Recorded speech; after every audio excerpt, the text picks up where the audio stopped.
Welcome to Grand Farmer, the podcast where we bring together growers and members of the ag tech community to discuss the latest advancements in technology and its impact on agriculture. I'm Andrew Jason, and I'm with the Grand Farm team and host of this great podcast today. And we're so excited to be bringing in a little international flair to our conversation as we welcome Bruno with Startup Connection USA. He's going to talk about how he is helping bring Brazilian startups and organizations into the U.S. market. And as always, we're joined by a farmer to talk about these feedback loops between industry and farmers. Today, that farmer is Shelby Lyons, a farmer out of North Dakota. And I hope you really enjoy this conversation around how Brazilian startups, organizations can help solve farmers' problems in North Dakota and America, and how international connections is really crucial as we hope to solve agricultural problems. And if you find this conversation fascinating, I hope you can join Grand Farm at our Cultivate conference on Thursday, June 8th in Fargo, where Bruno and some of his friends from Brazil will be highlighting some of the innovative work that's happening down there. So I hope you enjoy this fascinating conversation, and please enjoy.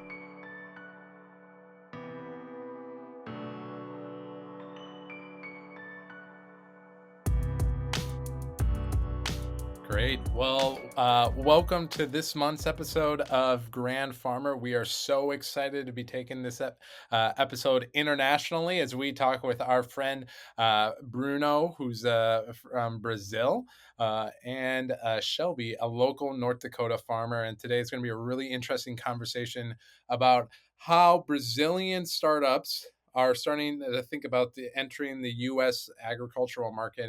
And from a farmer's perspective, what should these Brazilian organizations be thinking about as they start to enter the U.S. market? So we'll get into that. But first, let's start with just getting to learn who our guests are. Shelby, let's start with you. Why don't you tell us a little bit about yourself? I'm Shelby Lyons. I farm with my husband and father-in-law. We have a corn and soybean operation and then dabble in barley and navy beans. And then we have a cow-calf operation and a goat operation. So we stay pretty busy. We are mostly located in southeastern North Dakota. Awesome. And Bruno, who I think is calling in live from the road, let's turn it over to you. Yeah, yeah, I'm on the road. I'm just coming back from a customer. So I'm Bruno. I'm from Brazil. I own a company called Startup Connection, and what we do is basically we connect technology um, with big farmers, big players, and all those players that want to somehow touch bases with innovative solutions in the agriculture sector. So whenever you face an issue, our company can help you guys out on finding the best solution. So that's basically Awesome. what we do. Well, Bruno, let's stay with you. Can you tell us a little bit about kind of the why, how it got started? Kind of tell us a little bit about the story of the beginning of Startup Connections, and then also kind of your connections into agriculture. Yeah, that's a good question. I'm an agronomist. My major is agronomist, general stuff, general agriculture. And I used to work for the industry for a while, at least I would say 10 years back in the day. And we realized that to make meaningful change in the agriculture business, we had to come up with a company that really helps some farmers first in Brazil and after that worldwide. So we started our business in New York because we went there to go after money, after investors. So we just had an idea. We collected lots of feedbacks while in New York, and after that we came up with the idea of connecting technologies with industries and also with farmers. And we started this with only startups, but we realized that more than startups, we have lots of companies that are not startups, but they could help farmers to solve several issues that they face every day. So that's how we came up with our company, and now we work with our team in Brazil, in Europe, and now since last year in the US. So I can tell you guys that farmers they kind of face the same problems worldwide. So we kind of know what like what's the average issue we're gonna face, and we filter the best solutions in the market so we can present to you guys. So we kind of save you guys time of going after good solutions in the market. So that's pretty much what we do. Awesome. And Bruno, I think you might be my friend that is the has the most followers and is probably the biggest influencers. Maybe you want to just give a quick shout out for your social media feed channels. Yeah, it's Bruno, underline Dupin, Dupin. And yeah, I wasn't expecting to have that many followers, but whenever you start talking about really nice stuff, I think people are like curious to go after those kind of Sure. subjects and technologies worldwide. And that's how I grew my Great. network on Instagram, which is weird. I'm not used to people like asking to Yeah. take pictures with That's me, fair. so that's weird. Great. Well, let's go over to you, Shelby, for just a second here, and tell us a little bit about you know you kind of got a little bit into it, but tell us a little bit more about your farm, and then specifically, how do you think about kind of technology? I'm just looking, you know, you sent over a little bio, and it looks like you are incorporating quite a bit of technology on your farm. Yes. So the way I grew up, my dad was old fashioned. He didn't have any technology, didn't want to learn any technology. So then when I started farming with my husband and father in law, they are all about new technology and learning everything that they can to um, make everything more profitable. So we went from my dad's way of farming to from no technology to the most that we can do in our area. We do a lot of precision planting, dual hybrid, variable rate fertilizer, anything we can do. We put all our fertilizer down as liquid, and then we go back over with Y drops with the sprayer um, on the corn, and we just we like to be profitable and like Yeah. everybody else. Yeah. Well, maybe can you talk a little bit about as you're kind of evaluating new technology and new products, how are you thinking about how are you evaluating them and how are you deciding, yeah, this is worth our investment? Well, we do a lot of research in it. We go to a lot of meetings about things, and then we have um, our agronomist who we trust. We ask, well, everything, his opinion on everything Mhm. because he researches everything. Um, Mhm. but if we feel like it's a good idea, then we will incorporate it for at least a year, even if it's just on a section of our planner. Um, Sure. just to see if it will work for us. Mhm. Awesome. And maybe could you go a little bit more specific, like with the meetings and like what are some of those kind of specific events or meetings or who do you go to as kind of trusted advisors, maybe besides your agronomist, or if you want to give them your agronomist a shout out, feel free to. Well, we go to the precision planting meeting or the conference in Fargo. Well, this last year was in Mhm. Grand Forks, so we didn't make it. And then we just go to all our local meetings that we can, that the elevators put on, our fertilizer plants put on. And our agronomist is Josh Messer. He's just a really smart guy, and he brings up things that he thinks will work for our operation. And we trust him a lot. Sure. Well, shout out to Josh. Keep up the great work, Josh. Uh, Maybe Bruno, so I think a lot of the groups that you're working with are pretty well established in Brazil, starting to enter into think about their kind of international expansion in the U.S. primarily. What advice are you giving them as they're thinking about the U.S. market and how to help solve farmer problems? Yeah, I keep telling them, Andrew, that even though we're working with corn and soybeans, and I tell everybody that corn and soybeans in Brazil are the same as corn and soybeans in the US, but the culture and the ways of doing business is different. So I'd rather have them on board and engaging with the community and try to get the most of the culture. I would say that this is the best way I started.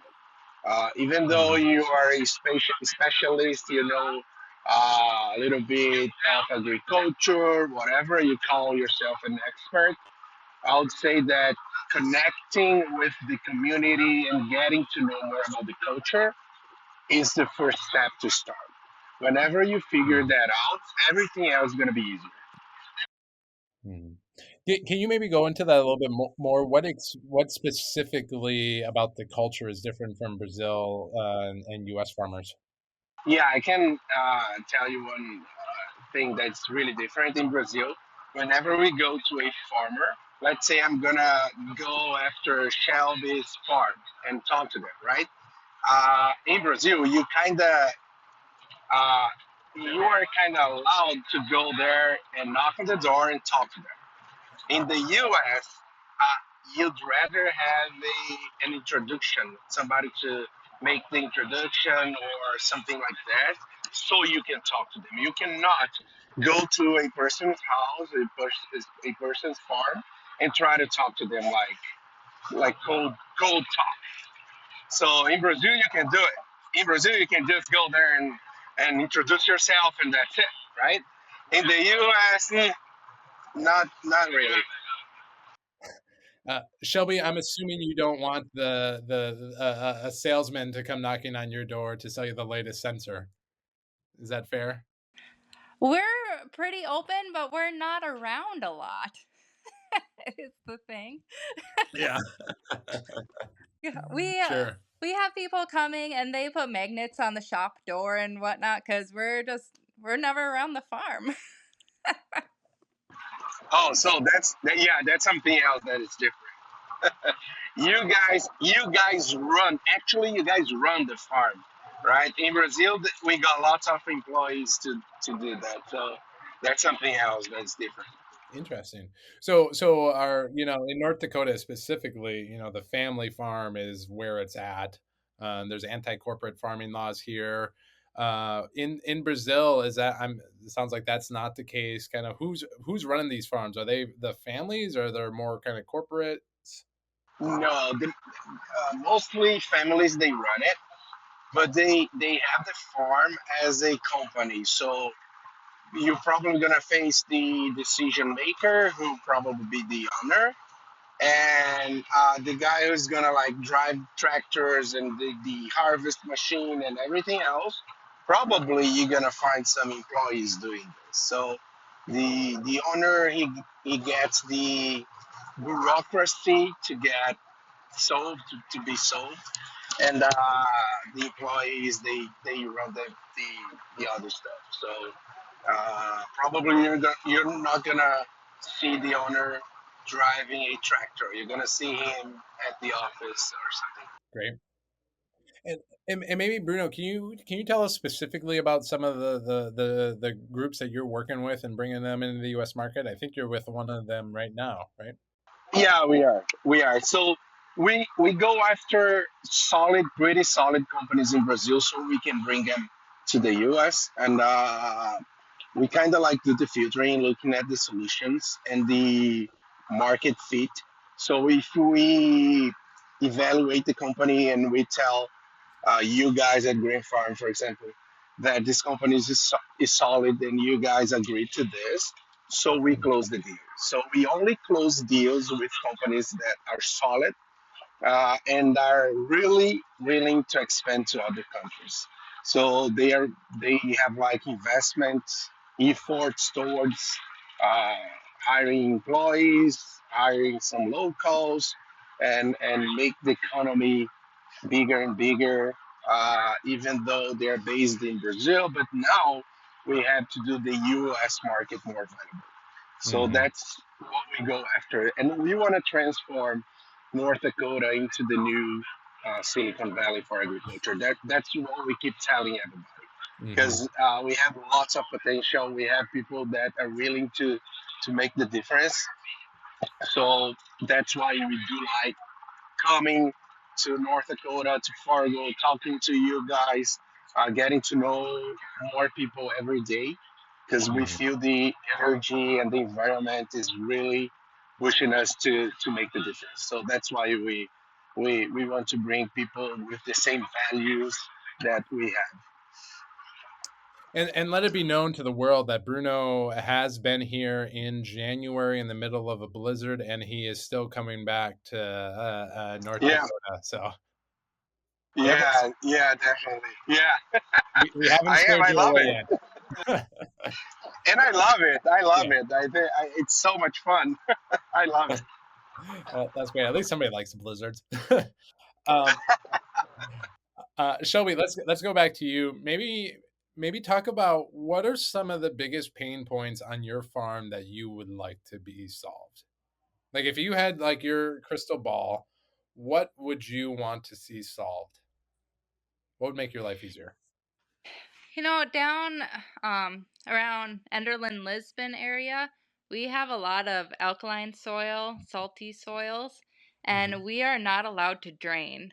There's nowhere to drain to, so we can't put drain tile in legally. Then we'd lose our crop insurance if we did. So that's something. I don't know what the solution would be for that, but that's something we struggle with. Interesting. Mhm. Um, yeah, Bruno, you got any companies that can help solve that? Yeah, yeah, that's hard. I mean, that's hard. I didn't see that coming. Uh, yeah, but definitely, we can try to go after some companies that could help you guys Yeah, with that, or we can dive deeper on this issue and try to come up with some smaller problems that ultimately are gonna end up helping you guys with this big one. So yeah, that's a challenge. We can try to help, yeah. but it's Um, hard. I know it's hard. I know. I keep telling everybody that agriculture is a open sky industry, so it's hard. It's just hard.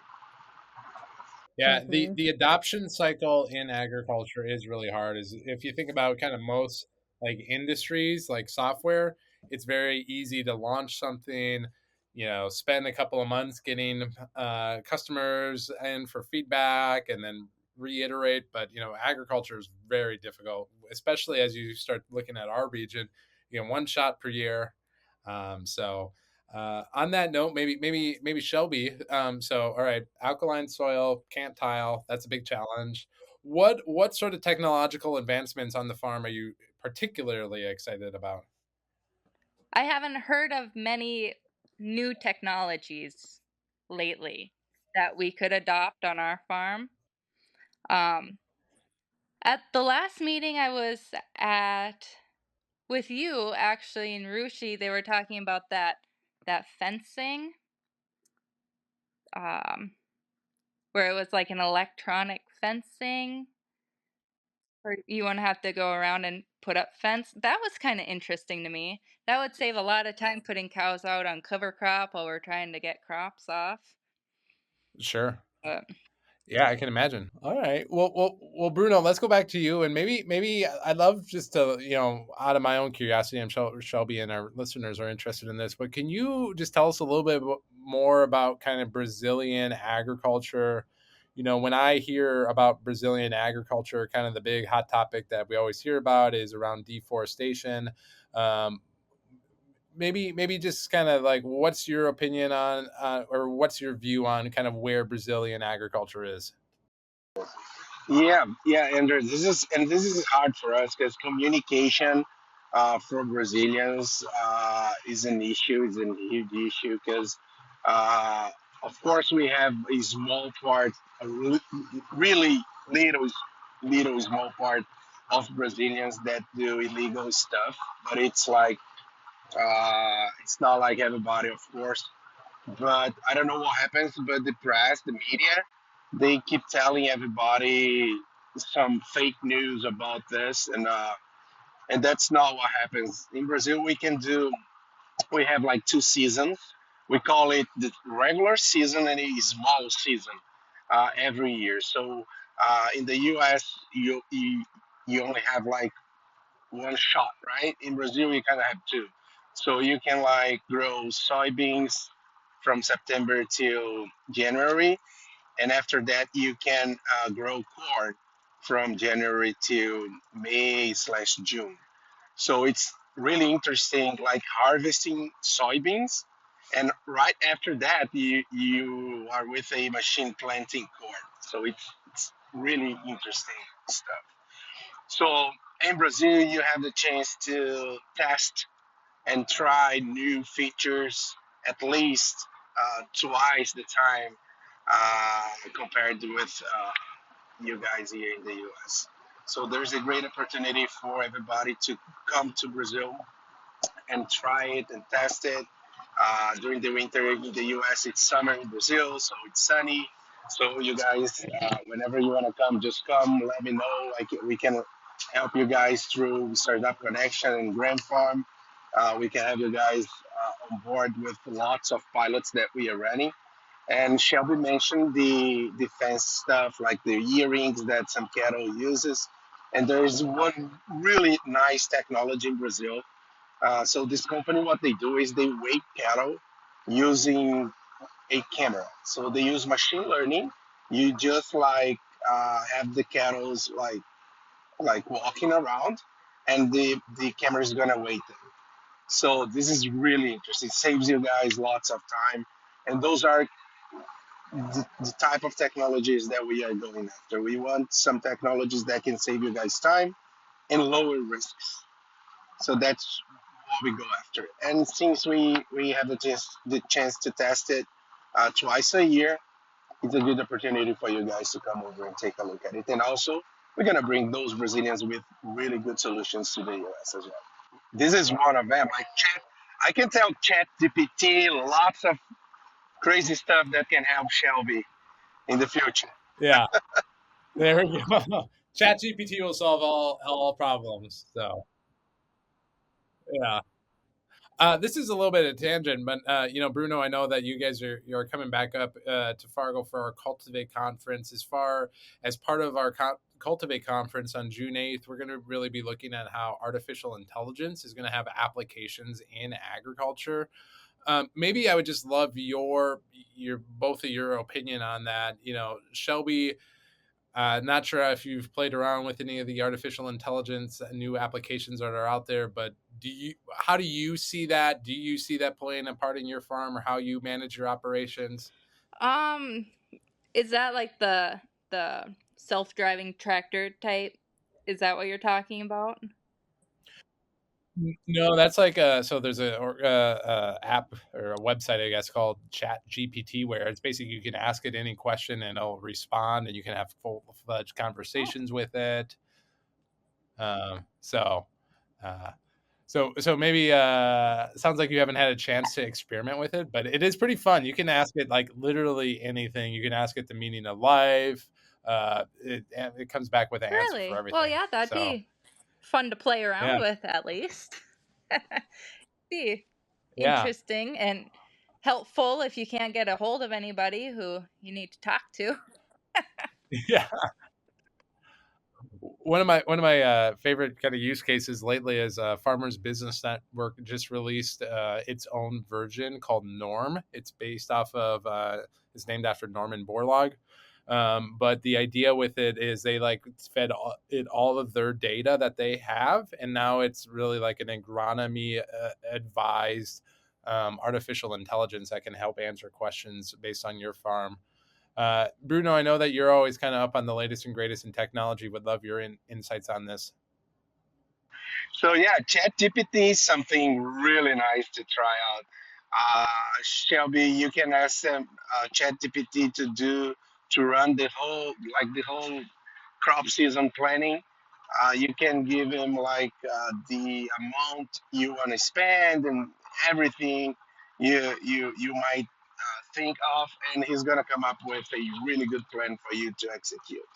I think that Chat GPT could help everybody, uh, like in the agriculture space. You can ask them to run a crop uh, plan for the season, and it's gonna come up with the whole plan. So you just go there and execute, and you can put some inputs just like pricing, what kind of crops you want to grow, when do you want to start planting, harvesting, everything, and it's gonna come up with everything.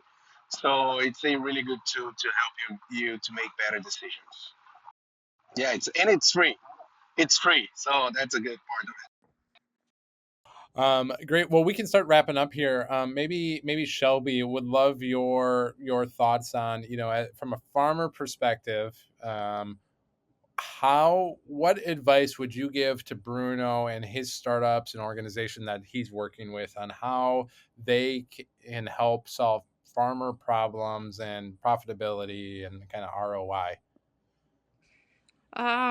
Communication mainly. I know it's hard for startups to get in contact with growers. That's where the Cultivate conference and those are really good opportunities. But I you just have to get the ideas out there, and farmers will come to them if they want them. I guess. Sure. Well, great. Well, maybe Bruno, from your perspective, any kind of closing thoughts that you want to uh, give to Shelby, the U.S. farmers that you're trying to start engaging with? Yeah, I would say that those kind of events where you can connect with others, I think it's a good start. I keep telling people that networking is almost everything. So if you have a good product, you Hmm. have good sales reps, but you don't have network, probably it's gonna be hard for you guys to create to grow your business. So I would say the same thing as Shelby is like just go to those events. Like Cultivate is one great opportunity to meet farmers, investors, big companies. So yeah, the opportunity is out there. We just have to like wake up, take a shower every day, and go for it. Go after your goals. That's, that's great.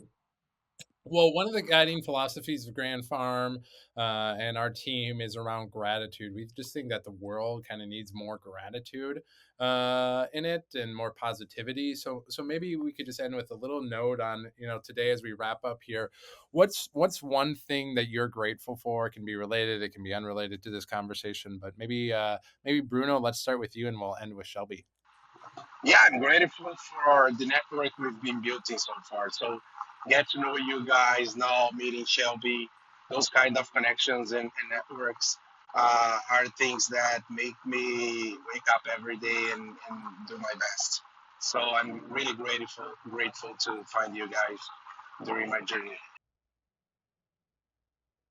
Great. Shelby? I'm grateful for so many things.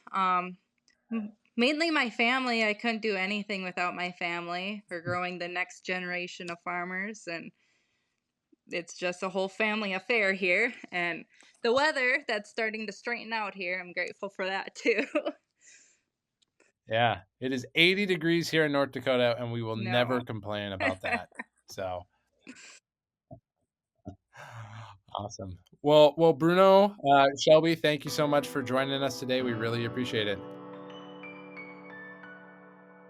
And that will wrap up this month's episode of Grand Farmer. We want to thank Shelby and Bruno for joining us today. Again, if you found this conversation interesting, we invite you to join Grand Farm at our Cultivate conference in Fargo on Thursday, June 8th, where Bruno and some of his friends and organizations from Brazil will be joining us and talking about how we can create these two-way streets between Brazil and North America. Thanks for coming, and we'll see you soon.